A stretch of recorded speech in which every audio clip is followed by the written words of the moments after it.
ito. Aha, pasok. Oy.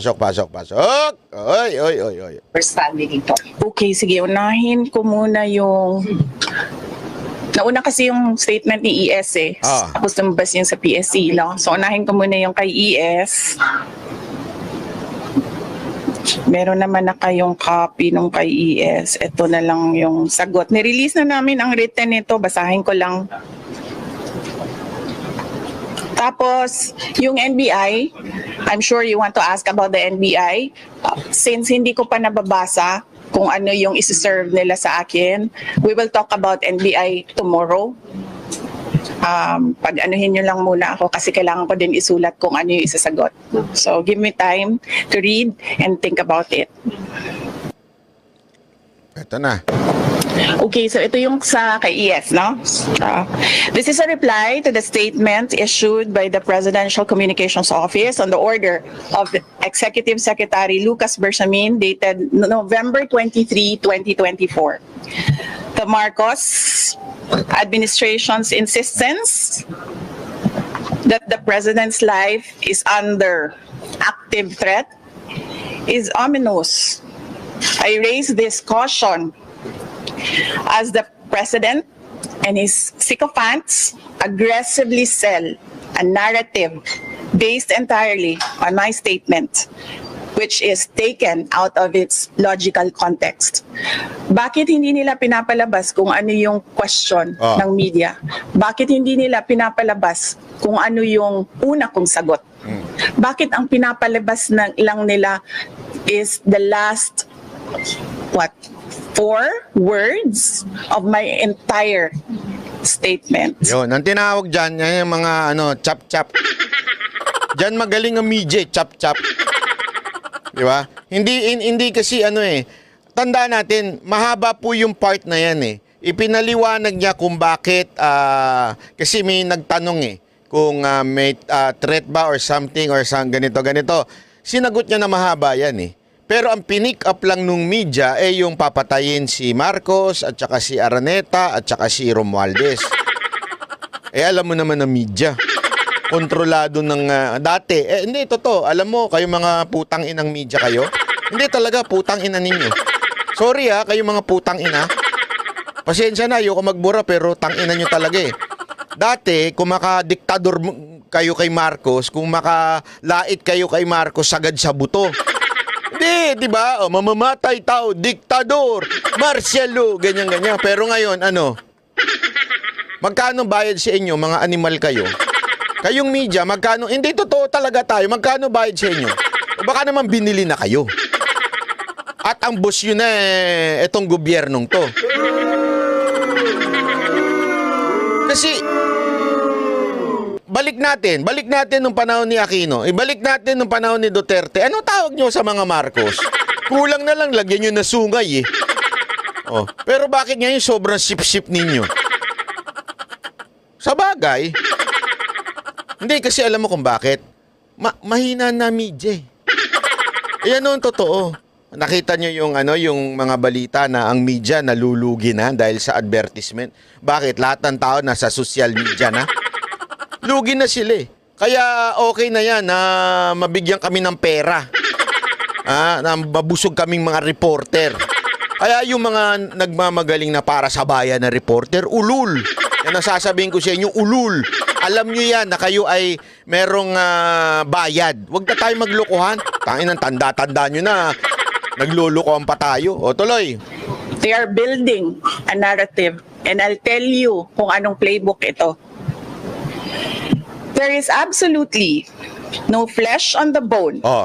And despite the absence of a reliable investigation, authorities were quick to consider this a national security concern. Grabe, no? No flesh in the bone. And no further investigation. Walang basta lang, hindi, criminal lang. Threat yan, threat. Death threat. Ganun na kagad ang konklusyon ng lahat.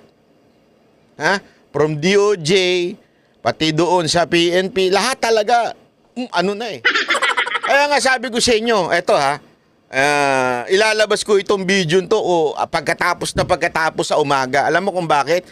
Kasi mabilis na ang galawan ngayon. Mabilis na ho. Baka ma-punish na ho itong balita.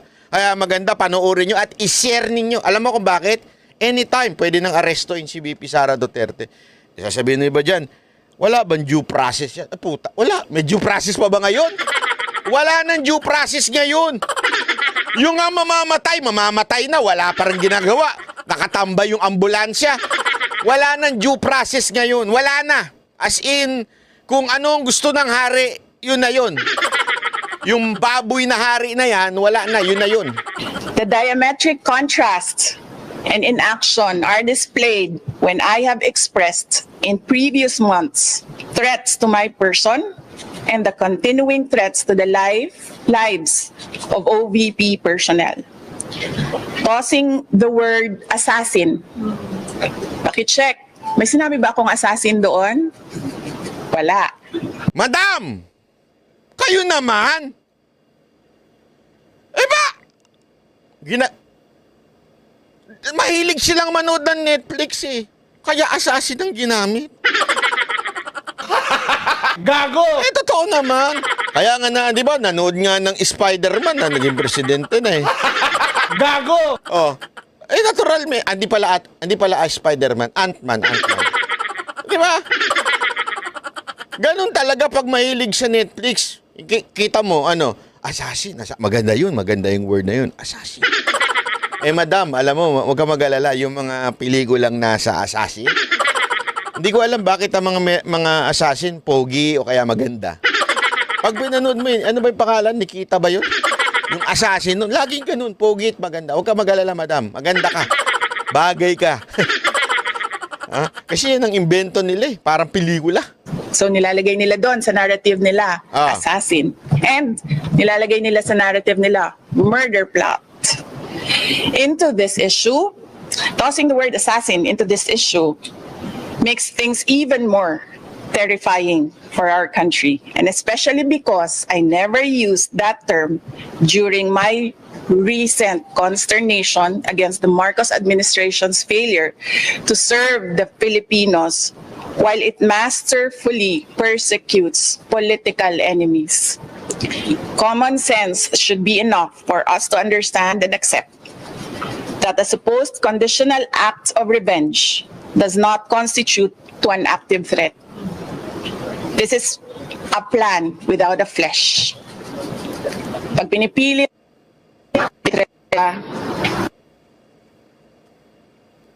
Pasensya na. ganito ba ang kapasidad ng mga Pilipino na mag-isip?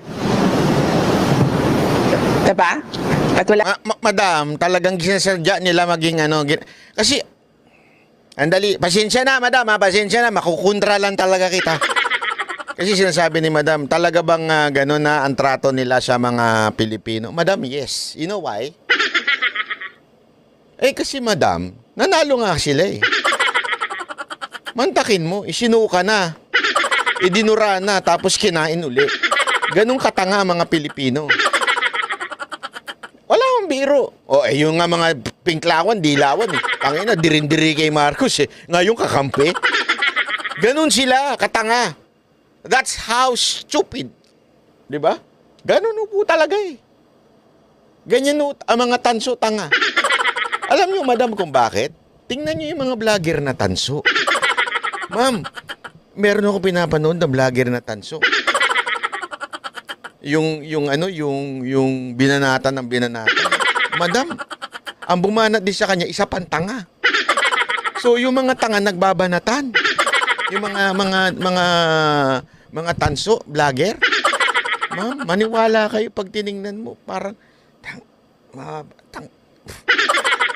ganyan na lang ba talaga? Diyan na lang ba matututo mga Pilipino sa mga tangang vlogger? Kaya na binigyan mo lang alam mo yung binigyan mo lang na mikropono at camera, nag-YouTube na. Mga tambay sa kanto, mga adik sa kanto, mga iswa. Ayoko sanang banggitin pero ganun talaga eh. Yung mga, alam mo yung bomb, tapos binigyan mo ng cellphone, mag-vlog ka. Magmukha kang tanga. Siguradong kikita ka. Tapos biglang babayaran. Ganun. Kaya talaga, madam, marami ng tanga ngayon. Silang pakialam dyan. Pero ako, nahihiya ako na ganito ang kapasidad administrasyon. That an honest scrutiny would easily expose this narrative to be a farce, imagined, or nothing at all. So, may question kayo? Doon. Hello. You said you were taken out of context, and you also mentioned that they have a playbook Yes. they're going by. Yes. So can you explain to us that context? Set it straight, Yes. and also explain to us that playbook that you're talking about. Okay, sige. So, the context is, what did I say? I was asked, do you know about the Roman... I'm sorry ha. I was asking for the transcription of all that I said. I did not get it before I came down. So, I have a problem remembering the exact words about Romanov, and I said, well, this is the first time that I've heard of that, but I've been warned by 2 persons already. 2. Be careful. I forget now what the words were said, but I will review my notes and I will tell you what that one person said and how he said to be careful, and that one other person, what that other person said. So, tatlo na yon. One person warned me, another person warned me, and then I was asked during a press briefing by a media person if So, linawin natin ha, medyo ano kasi, meron na daw nag-warn sa kanya na may threat sa kanya, 2 tao. 2 tao. Tapos, may media na nagtanong na tila may alam o may script na alam. Panoorin natin. Anong tanong? I know of these plans, if you can say the word, if that is the correct plans. So, I answered. I was asked, Romanov, and then I answered. I was told by 2 people, this is the first time I've heard of Romanov, so that is the 3rd already. And I said, don't worry about my security. If they kill me, if I die, kapag pinatay ako, or kapag namatay ako, in the context of don't worry about my security. So this means pinatay ka. Diba? So, yun ang context nun. Ang context nun, meron na nag-warning sa kanya, tapos may nagtanong na tila may alam tungkol dun sa threat. Okay? So, parang sinasabihan siya na be careful, ganyan-ganyan. Tapos, eto yung sagot niya. Dito pumasok yung kanyang sinabi na pag siya namatay, may inutusan na siya. Kasi hindi ka naman mamamatay by heart attack in relation to your security. Diba? So, pag namatay ako, I already asked a person to take revenge against 3 individuals. So, my question now to the administration, is revenge from the grave a Yeah. crime? Is revenge from the grave a crime? Diba? Paano nga naman magiging crime kung patay ka na? Baka may plano silang i-death penalty kapag patay ka na. Patay ka na nga eh. Paano ka makukulong? Sa bagay, uso multo sa Pilipinas. So, but you already talked to a person. Yes. Do that. Yes. In the event that you get killed. Yes. Yes. It's that much is clear. Yes. So I have to die first. They have to kill me first. They have to kill me first. So now they can't kill me anymore. Unless they want to die.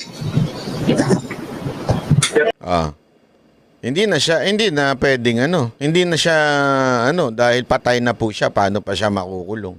You see it? That you were talking. Yes, the playbook. The playbook. for political persecution. They suppress and oppress opposition. And then somebody Ah, was assassinated on the airport tarmac. Diba? They oppress and suppress, and the people were getting angry, frustrated, and what did they do? They created a scenario that there is a national emergency. They set bombs to create a scenario that there is a national emergency, and then they assassinated their political enemy. So that's the playbook. nako. We already saw that in history. So that is my proof. Pero Vice, Yes. based Ang hindi lang po nagawa ni Benigno Aquino Jr., kaya po hindi siya ano bang tawag yan? Revenge. Ano revenge? Nakaganti. Hindi siya nakaganti. Kasi hindi siya nagbilin. Diba? Kaya, hindi nakaganti si Benigno Aquino Jr. kasi hindi siya nagbilin. But you know, Benigno Aquino Jr. is not Sara Duterte. Nako, ayan na. So, ibang tao din siya. Ibang tao din ako. Vice, right now, Grabe yun. Grabe po yung bitaw ni VP Sara Duterte na meron daw talagang history ang mga Marcos na mag-assassinate o pumatay ng opposition. Di ba? Balik lang natin ang konti ang kasaysayan na si Benigno Aquino ang oposisyon na noong panahon ng mga ni Marcos Sr. At alam naman natin meron pang ang love story. Huwag tayong pumasok dyan sa love story, Banat Bay. Mamaya mapahamak ba tayo dyan sa love story na yan? Ganyan yan. Ang bira, oo. Anyway, ayun na nga po. Alam naman po natin nangyari doon. Marami, may mga pulahan, mga tanso, sinasabi nga nila, kesyo, hindi naman si, nagpapatay niyan Ang asawa din niya mismo pambirang buhay. Para daw maging presidente. Ayan na naman yung, yung Talano conspiracy. Hindi kasi, ayan ang dahilan ng mga tanso. Hindi wala kayong alam. Hindi nyo alam. Nagpamatay talaga kay Ninoy ay asawa niya para maging presidente. Walang ganong eksena. Kayo naman, masyado naman kayong makateorya-teorya nung time na yun Di ba? Ako, alam ko kung sino. Di ko po alam. Joke lang po yun, ha? Pero alam naman po natin, Alam naman po natin ang nangyari dito kay Ninoy. So yan sinasabi ni VP Sara Duterte. The difference is si Ninoy Aquino ay hindi po si VP Sara Duterte. In other words, she learned from the history na pag may nangyari sa akin, may yayari sa inyo. Ang tanong sino yun? Yun ang tanong dun hinahanap ngayon ng kapulisan yun. Ako sa tingin ko yan sa part na yan medyo hindi ako sure kung sino, kung particular na isang tao ba yun, 2 tao, 5 tao. Hindi ako sure dyan. Pero ang sinasabi lang ni VP Sara Duterte, pag may ginawa kayo sa akin, siguradong may mangyayari sa inyo. Yun ang sinasabi niya. Ayan, tuloy. ng Department of Justice, improving na yung kanilang ginagawa na investigasyon. Okay. So, Sir, based dun sa naging statement yun. I have to cut that, sir, because I have to read the subpoena. I've not read it, so I need to write an answer. So, you've not read the subpoena, but just to confirm, you are gonna, when the subpoena is served and you've read it, you Yes. are gonna go to the NBI and you're gonna take the NBI. I cannot answer that because I've not read the what the content of the subpoena is. So Ulit-ulit na niya sinabi yan kanina pa, itong media na to, tatanga-tanga ata itong mga ibang media na paulit. Sinabi na nga hindi pa siya makakasagot sa issue ng NBI kasi hindi pa niya nababasa. Kanina niya pa sinasabi, simula pa lang niyang Ulit-ulit kayo na, ha? Kurutin ko yung mga singit niyo. I do not know. So we'll stop about the subpoena. No, let's stop talking about DOJ and subpoena, and let's allow me to read through it, and then think, and then write an answer, and then we'll talk. Let's go back to the text. Sabi ni Badoy, Sabi ni Badoy, meron daw kayong assassination attempt. There's assassination attempt against you before your birthday. Can you clarify? Had there been really assassination attempt before your birthday? I have not talked to Lorraine Badoy, no. So let me just talk to her and ask her, no, kung ano yung information niya. But we are actually preparing right now a list of proof that they are. Ano ba ito? The whole of government is going after one person, and that's me. But kung gusto nyo, basahin ko yung PSC, mas ano yon, mas merong, I discussed one threat. So, ito kasi yung kumakalat. Kumakalat na, actually nabasa ko rin to eh. Lagi akong tinatanong dito, pero kasi ako medyo pasensya na po ako yung tipo ng tao medyo matagal maniwala.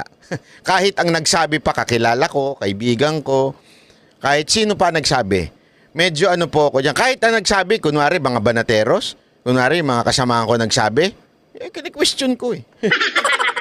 Meron akong meron nagsabi, naku, ayoko na lang, naku, meron bumulong sa akin, sabi, abangan nyo, on the way na ang mga, naku, sabi ko, totoo ba yan? Yun naman, nagsangkay mo na naman ako yung chismis na yan. Saan ba galing yan? Hindi, totoo. Pinadala sa akin yung picture. Ganun kagad sagot. Di ako naniniwala dyan. Pakita nga nung picture. Nung nakita ko yung picture, abay, totoo nga. Ganun po ako kahit kasamahan ko. Kaya nung may mga nagtatanong sa akin tungkol dyan sa birthday assassination, before the birthday of BP Sara, may naganap daw na nagpagtangka ng kanyang buhay. Ako, wag nyo sa akin tanungin kasi hindi naman po ako naglabas ng news na yan. Tanungin nyo doon sa naglabas, ano ba ang prueba niya? Ano ba ang Sino ba nagkwento sa kanya? Wag sa akin po. Pasensya na. Ako, hindi ko masasagot yan kung totoo o hindi. The mere fact na wala akong alam, hindi ko pwedeng mag-imbento lang. Okay? So, tanungin nyo na lang. Hindi ko kay Badoy narinig to sa ibang vlogger. So, nakita ko sa pero sa akin, eto, sinasagot na ni BP Sara Duterte. More than that, ang pag-usapan natin, yung pagtanggal ng seguridad ko. Ayan, eto na, pumapasok na dito. Yung pagtanggal ng mga security niya. Yun ang ating pag-usapan. So, you wanna do that? You wanna do PSC? Okay, sige, let's do PSC.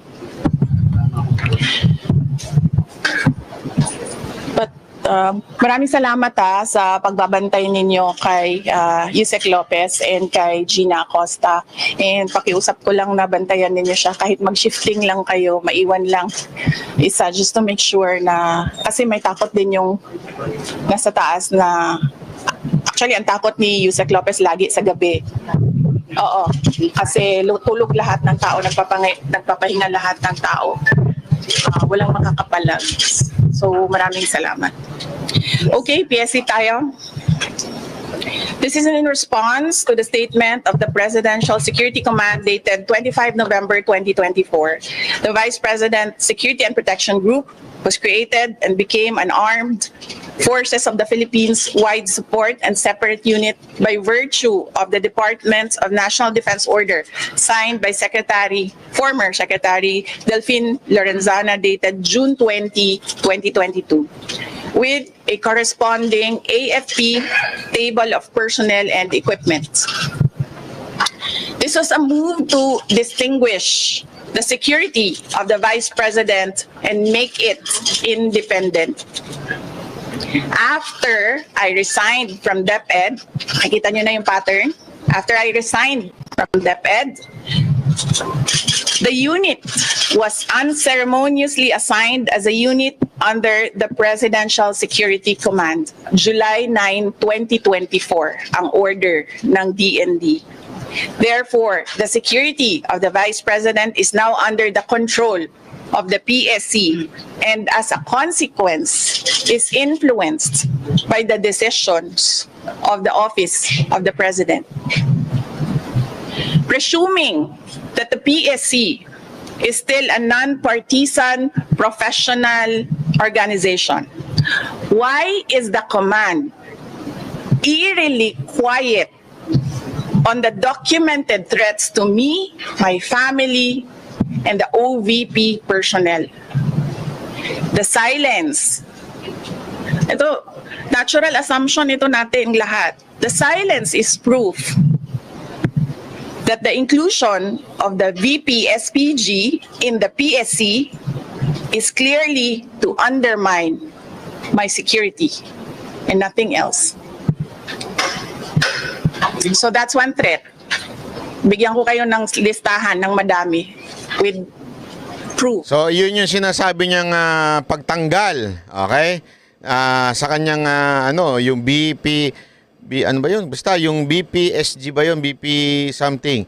So, tinanggal na sa kanya, ang nilagay sa kanya, yung mismong nasa under ng pulis, pulis ng presidente. And this time, ang inilagay naman sa kanya ay mismong mga tauhan ni Marbil. Mantakin mo, tauhan ni Marbil.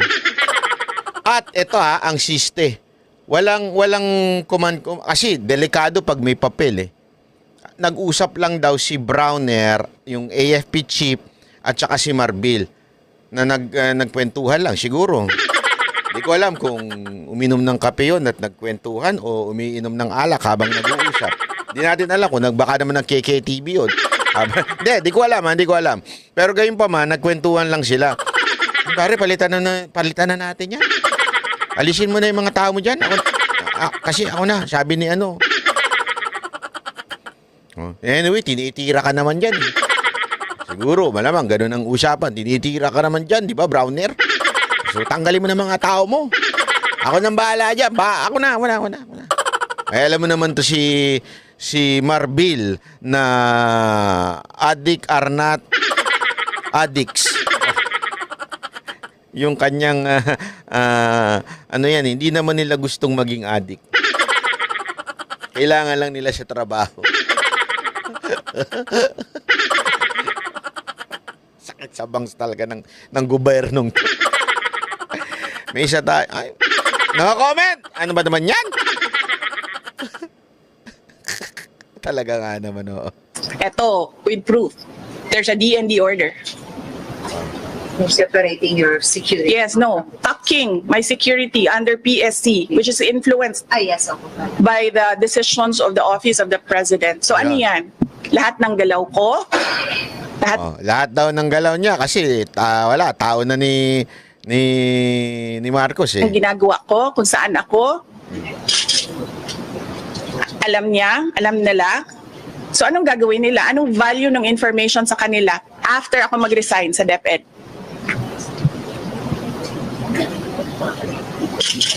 Before, when I was with DepEd and working to help the administration, wala namang ganun eh. Diba? Tapos pag mag-resign ka, ganito ang gagawin sa security mo, imo-monitor ka. Well, that's one threat. So, I'm coming up with a list of threats, pero we'll take that up baka next week na. Kasi, tao lang po. Hindi kaya magsulat ng kayo, mga gagaling kayo, mabilis kayo magsulat. Ako, kailangan ko... Are you saying that there's a threat for you to get killed by that? Grabe yun. Alam mo bakit minsan... Ewan ko mga kababayan na. Pero minsan nakakairita yung mga tanong ng media, no? Pangtanga. Are you saying there's a threat? Wala! Walang threat. Walang threat. Kasasabi ko lang paulit-ulit. Walang threat. Kasasabi lang eh. Ito na nga yung isang threat. Ito pa yung pangalawa. Kasasabi mo, are you saying na may threat? Pangina, ang tanga mo, Brad. Sorry. Sorry naman. Sorry. Nakakairita lang kasi yung tanong. Well, that is a possibility. You see what they're doing right now? That is an example. They are undermining my security. That is just from the PSC. Hindi ko pa dinidiscuss ang galing sa PNP. Diba? Do you intend to hire? Yung nagsabi sa iyo ng dalawang tao, anong klaseng threat naman yung sinabi sa iyo, binarg sa iyo? Hindi ko, mahirap kasi mag-browse ngayon. Hindi ko maalala yung words na ginamit. Oo. Ma'am, with this, I don't trust my memory. Pero in what manner ba? Assassination plot ba yun? Paano ba yun? Hindi, iba yung words na no assassination plot. But the general message is threat to life.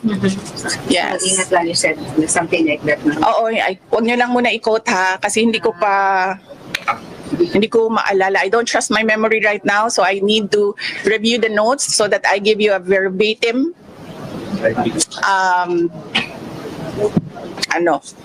record of what was said by the two individuals. Ma'am, with this, do you also intend to double your security also like the PSC? That's like what we're doing now to the first cabinet of president. Hindi ko na ini-expect yan, ma'am, sa PSC, and hindi ko Ito no. Si ate naman, no. Ayoko na. Kasasabi na nga lang niya eh. Ang PSC, minamanmanan siya kasi tao nga ng presidente. Tapos sasabihin niya, since you're treasurer, are you not going to double your security? Ido-double mo yung security mo, eh alam mo nga binabantayan ka nun, yun na nga ang dahilan, kaya feeling mo may threat eh. Tapos gusto mo pang idoble. Ano nga namang klaseng tanong yan? Nakakairita naman kayo. Gago! tatanggapin, ma'am, at this point kung magdadagdag sila ng mga tao dito kasi hindi na natin alam kung non-partisan ba yung Well, not necessarily. idadagdag nila. Not necessarily coming from PSC now. No, I don't trust anyone right now. So yes. Even your security. Even if PSC acts on what I said, Ayan na, may trust issue na si Madam. Ang hirap pa naman sa mga jowang may trust issue. Meron kayong kakilalang gano'n, mga jowa nyo may trust issue. Hindi, joke lang, Madam Sara. Hindi, kasi, di ba, yung mga ano dyan, yung mga may jowa dyan eh. Yung puro may trust issue dahil niloko sila nung mga ex nila. Ngayon, wala na silang tiwala. Kasi nga may trust issue eh. Ayan. no, I will not accept it anymore. That is what I did with PNP. Hindi na. Kasi hindi na natin alam eh. Baka igagawin pa yan nilang rason na maglagay ng mga tao dyan na nagtatrabaho para sa kanila. So, Okay, last two questions.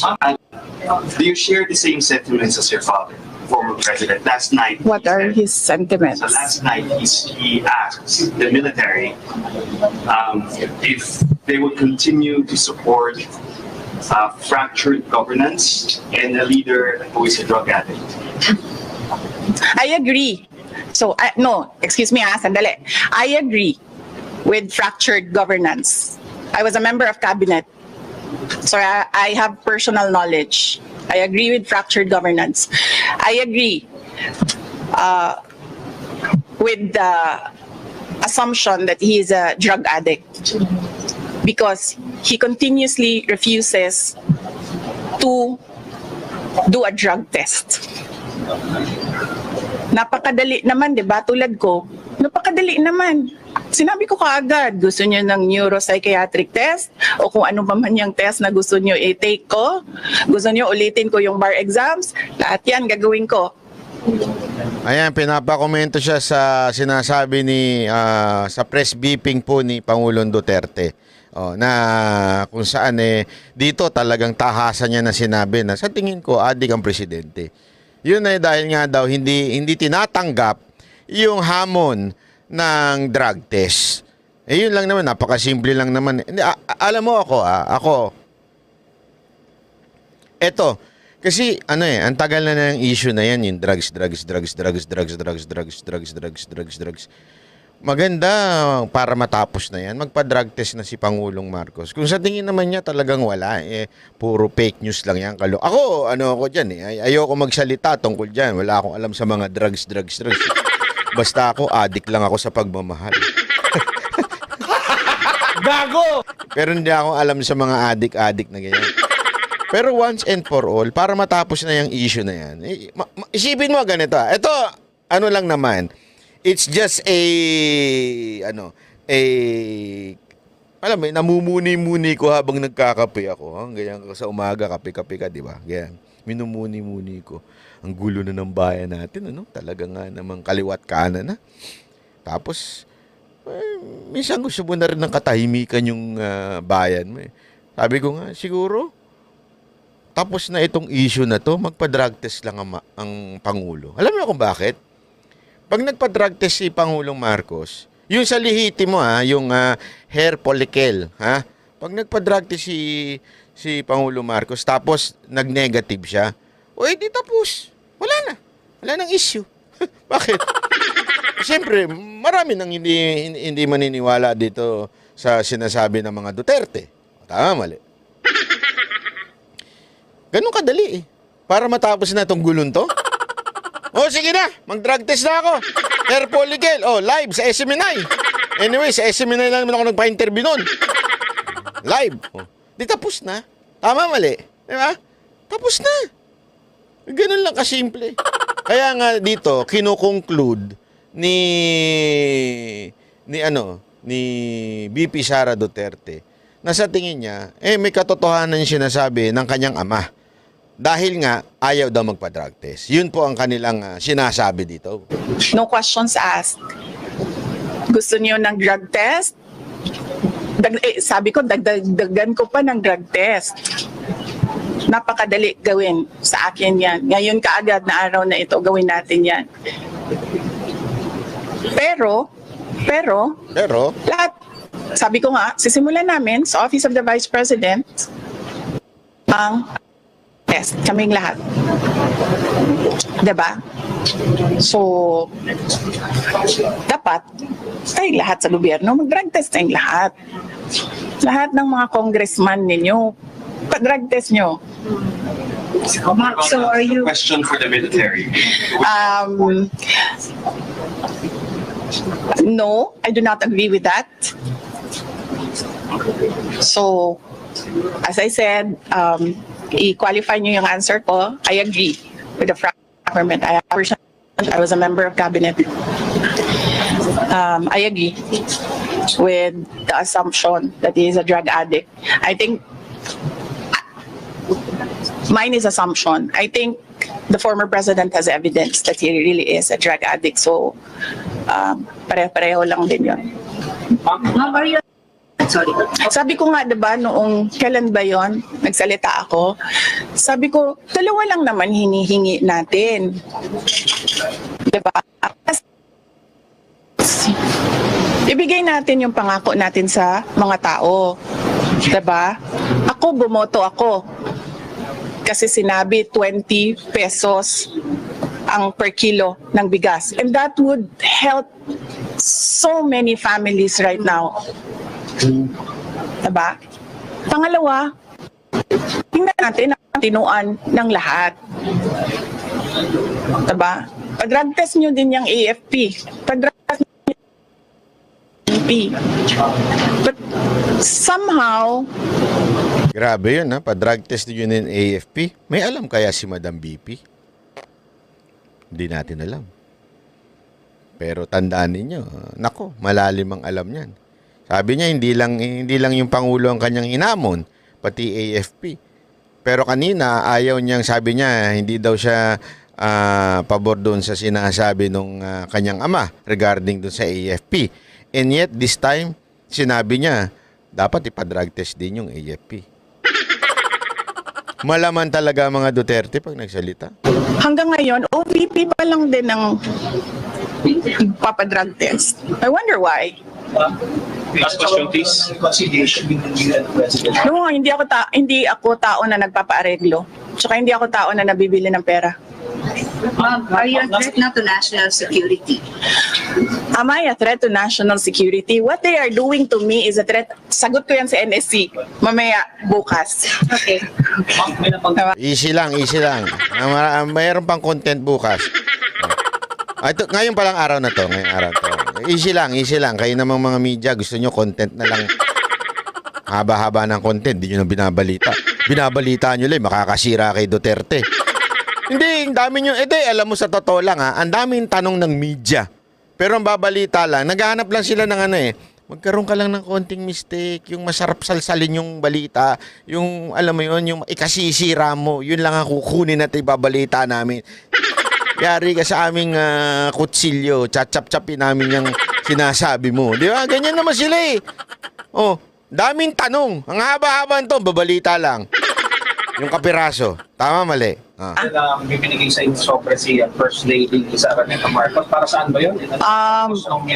Yes, I'm waiting for that question to come up in the committee hearing.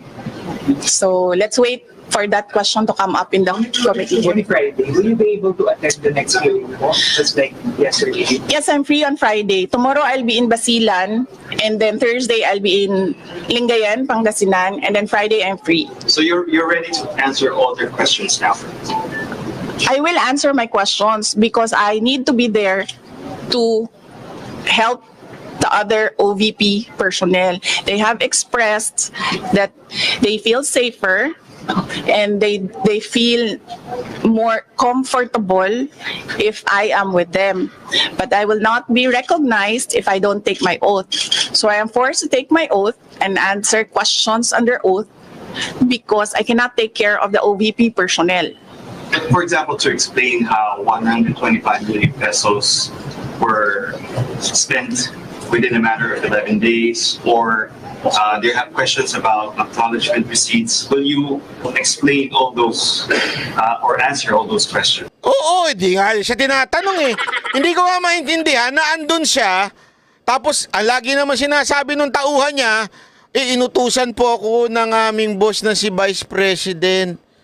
Bakit hindi tanongin yung, ma'am, inutusan daw nyo na ibigay doon sa colonel, retired colonel. Bakit hindi nyo tanong ng ganun? Hindi nyo napansin yun? Never nilang pinagsasalita si BP Sara Duterte.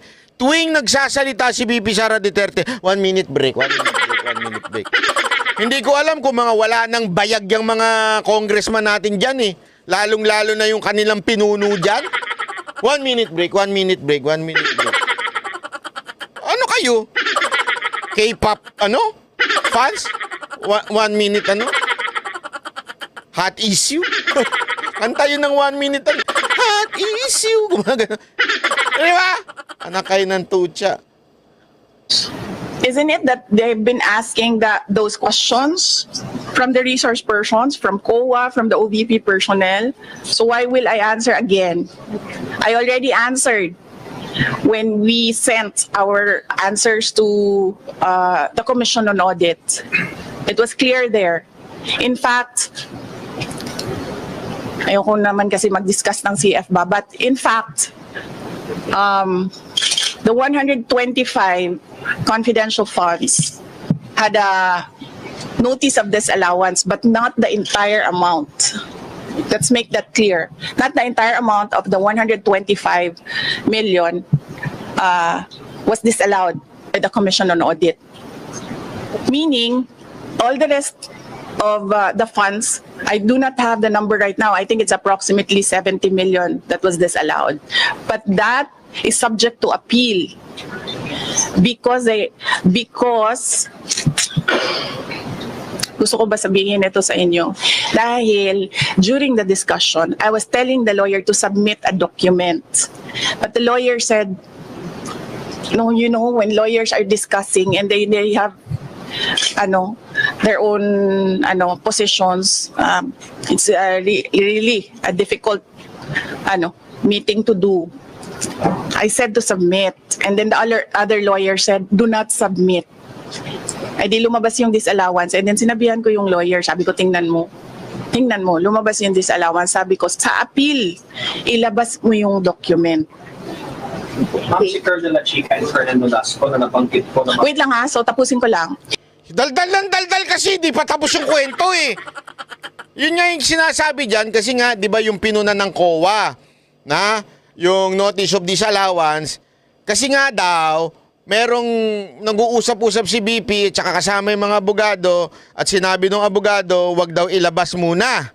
Maybe because, I do not know, maybe because it is a confidential funds, that is, alam mo naman ang confidential funds, kaya nga confidential but for public consumption ba yan? Confidential nga eh. So sabi siguro ng lawyer, hindi yan kasi confidential funds yan. Kaya lang, dahil doon, nagkaroon ng notice ngayon sa COA.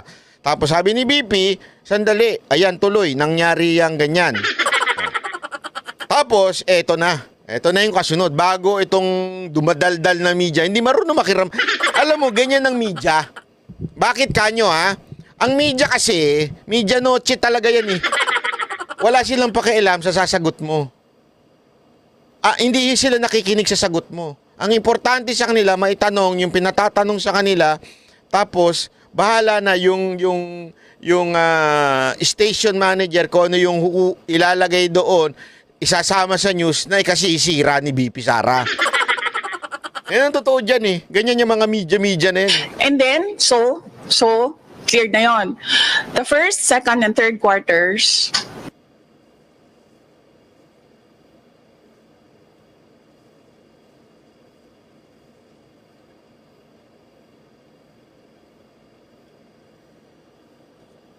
Naputol.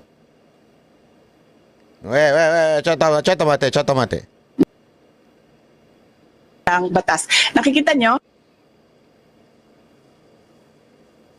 Ngayon, in the proper time, we will legislate. Kasi sinasabi namin where is the proposed legislation? Hinahanap namin. So ngayon, dinadagdag na nila yon.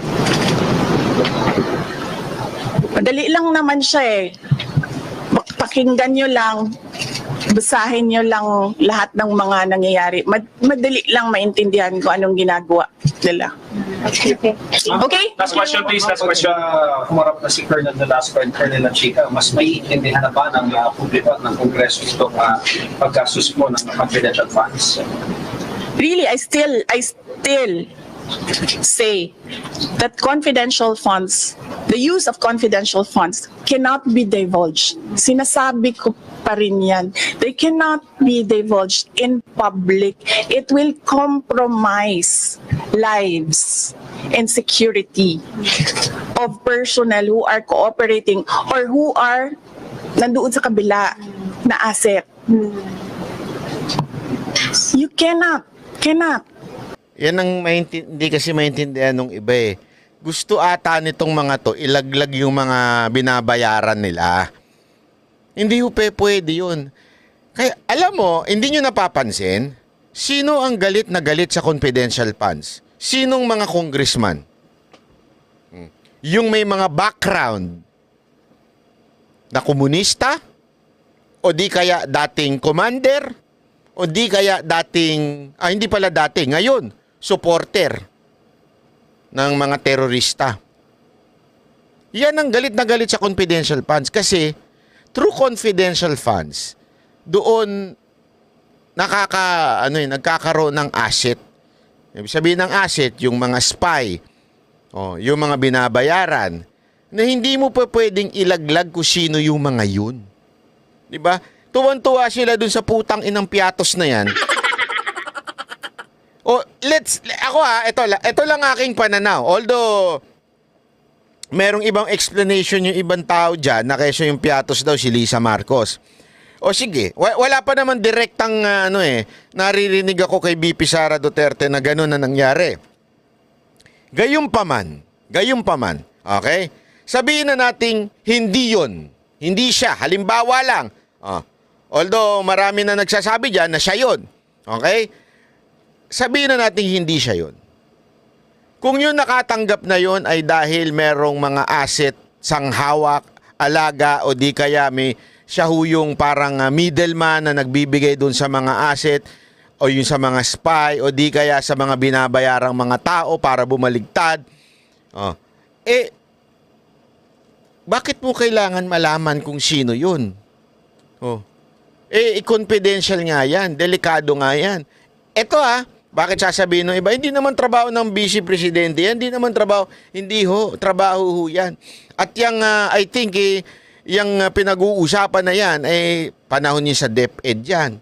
Nung panahon din ng Office of the Vice President yan. So, ibig sabihin po, meron ho talagang trabaho ang vice presidente rin din ho dyan. Kaya nga ito dito ka magtataka, bakit siya lang? Bakit hindi tanungin yung iba? Office of the President, pinakamalaking confidential funds. Bakit hindi tanungin? Baka mabuking yung mga vlogger na binabayaran. Diba? Gago! Yung vlogger na kulang sa... Ayoko na sabihin yung... kulang sa chupageti. Diba? Hindi na. Bakit hindi tanungin yung iba pa? Kasi nga, alam natin, delikado, sensitibong issue yung confidential funds. In the first place, if you think it is illegal ang confidential funds, edi sana nung una hindi nyo na binigay. Ngayon, ipinagkatiwala ninyo yung confidential funds at tinawag ninyong confidential funds yan. Meaning you are trusting the person to spend that well according to her plan. Pinagkatiwala ninyo. This time, bakit nyo tatanungin? Hindi sana in the first place, hindi nyo na ibinigay. Kung tatanungin nyo din pala. Bigay kayo. Ito.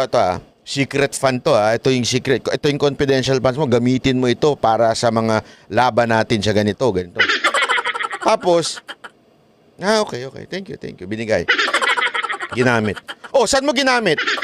Sir, akala ko ba confidential yan? Akala ko ba secret yan? Hindi pwede. Gago kayo talaga. Yan na madidescribe ko sa inyo mga congressman. Gago kayo. Agree kayo na bigyan ng... Tandaan ninyo. All budget of the executive branch inaprubahan niya ng Senate, inaprubahan niya ng Congress. Kung wala pala kayong tiwala nung una pa lang, di sana hindi nyo na inaprubahan. Kaya nga ngayon wala na yan Kasi nga, opposition na si VP Sara Duterte. Dahil noon, kakampi nyo pa siya, pinagkatiwala ninyo. Pero ngayon, opposition na siya, ibinabalik ninyo paulit-ulit, 2 taon na nakakaraan.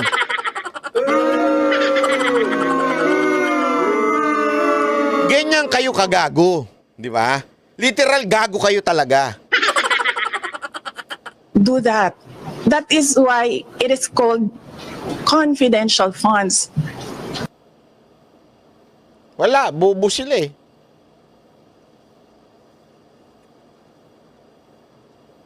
Pag umaharap sa pagdidikitan. Oo, kasi tineterrorize nila. Of course, magkakasakit talaga ang tao na hinaharas mo, tineterrorize mo. Ayan, pinagtatawanan pa nila yan. Pinagtatawanan nila yung mga nagkakasakit daw. Bakit daw bigla nagkakasakit? Kasi hindi naman po, alam mo, yung mga kasama ni VP Sara Duterte, mga simpleng mama... Eto bibigyan ko kayo ng I learned that in a hard way. Nung panahon ng kampanya, meron akong isang kaibigan. Kaibigan ko ito, matalik ko ito. Sabihin, naging close ko na to. Minsan, ewan ko kung totoo to, although ito ang sinabi niya sa akin. In-approach niya ako. Parang sabi niya is, minsan kasi, bay, parang ang demand mo, parang ganun, parang hindi naman demand, not the word demand, sorry. Parang ang harsh ko daw magsalita, parang rude daw ako magsalita. Kaya minsan na parang na-offend daw yung mga kasamahan, ganyan. Kasi nga, iba kasi ang mga Bisaya, lalo na yung mga taga Davao, ang lalambing yan magsalita. Ganon sila malambing. Minsan, ang mga taga Maynila talagang offending. Lalo na katulad ko, Laking Kanto, medyo offending. Kaya hindi ko, yun ang sabi sa akin, ha? Komento nyo dyan kung ano sa tingin nyo. Pero ito nga yung nangyayari dito eh. Yung mga tauhan ni BP, mga galing yung ano yan, Davao yan, mga matatagal yan ng tao. Hindi sanay sa debate, hindi sanay yan sa mga katulad nung kamukha ni Dilima. Bastos yung ano na yun eh. Yung senador na yun, senador, congresswoman na yun, kamukha ni Dilima. Kung ako yun talaga sasagutin ko, ma'am, tanong kayo ng tanong, confidential funds po yan. Hindi ko alam. Kasi tinatanong niya, since you are the officer that delegate the money or disburse the money, bakit di mo alam? Pa-English pa yun. Sabi niya, ma'am, utos po kasi sa akin ni BP siya. Hindi, kahit na, since ikaw the disbursement officer, you should know. Tanga! Tanga ka ba? Confidential funds nga yan, even if I am the disbursement official. O ibig sabihin, ako yung naglalabas ng pera. Pag sinabi ng aming boss na si Vice President Sara Duterte, ibigay mo to kay Kernel kasi meron kaming operasyon. Bigay mo to kasi meron kaming ginaganong plano. Hindi mo pwedeng tanungin, ma'am, para saan? Ma'am, asa na resibo? May ORCR ka dyan. ORCR, kotse pala yun, kotse. May OR ka dyan? Saan mo gagamitin ito? Saan? Sasagutin ka lang ni BP sa... alam mo ba yung confidential funds? Alam mo ibig sabihin nun? Confidential. Alam mo yun? Kaya nga yung kamukha ni Delima na yan, naturingang abogado, pero... Hindi ko alam kung abogado o abobobo. Confidential funds nga, even siya yung disbursement official, hindi niya pwedeng questionin si BP Sara Duterte. Ma'am, ano, saan nyo gagamitin to? Wala ba't anong plano dito? Ewan ko ba? Kapakabubo. Ewan ko ha. You can terrorize me and harass me all you want. It does not matter to me. Pero these are ordinary Office of the Vice President employees. They are not politicians. They are ordinary citizens. So, pag hinaras mo yan, terrorize mo yan, ganyan talaga mangyayari. Sinasabihan ko yung doktor kagabi, Doc, i-clear nyo yan na mag-attend ulit. Kung sa susunod, diretsong stroke na yan. Ngayon, swerte tayo, hindi na stroke, hindi na heart attack. But the family has a history of heart attack. Lahat ng kanyang ang parents and I think some relatives, heart attack lahat ang ikinamatay. So ano ba, papaupuin pa ba natin doon? Tapos antayin natin, na heart attack. Kay Ma'am Gina. Yes, diba? So, yes. So, yes, Mr. Billionario, pahingi ng pera. So, critics din, they're saying, Yes. of course, you've already said that you're here almost 24/7 because you're concerned about your staff. Yes. Some of your critics say you're here 24/7 because you're afraid they might say something, they might divulge something that might increase. Sabi nung bilyonaryo, baka kaya ka nandun kasi natatakot ka na merong masabi yung mga empleyado mo. They are attending Yusek Lopez attended the hearing. They can ask her questions there. I was not there when Yusek Lopez attended the hearing, so I was not there to influence her and tell her what to answer. If you saw me yesterday, I was not looking at Gina Acosta. I was studying. I was reading laws.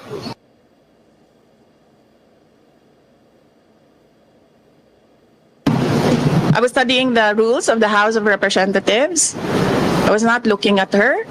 Pinapabayaan ko siya sumagot. Siguro umiiling-iling ako paminsan-minsan dahil I feel na hindi dapat dinadivulge sa public yung ibang mga sinasabi na ng kasama ko, pero wala akong magawa.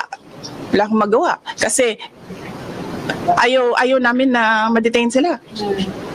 So, sumasagot talaga sila. Si Edward Fajardo, not once did I coach him.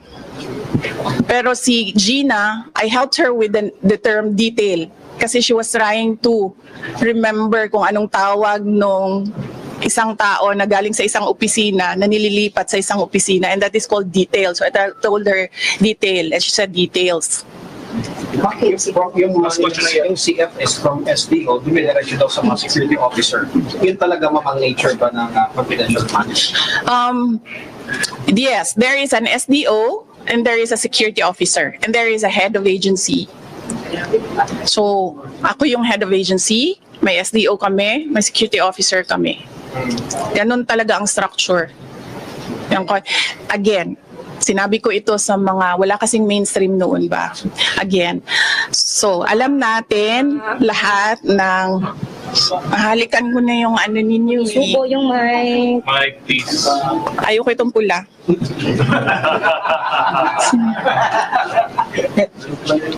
Saan galing yan? Ayun! Okay, saan? Saan ako? Okay.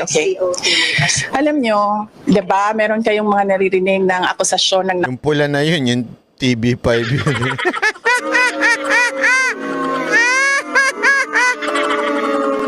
Kasi kayo, masyado kayong biyak. Ay, biyak, bias. kawan dito sa ating gobyerno. Corruption in government. Naririnig nyo ba na millions ang ninanakaw? Hindi, di ba? Ang naririnig nyo, billions ang ninanakaw sa budget natin. Alam nyo bakit 150 million lang yon? Kasi kinompute yun kung buwan-buwan ano ang gagawin at ano ang i-implement. Napakaliit na amount ang 150 million.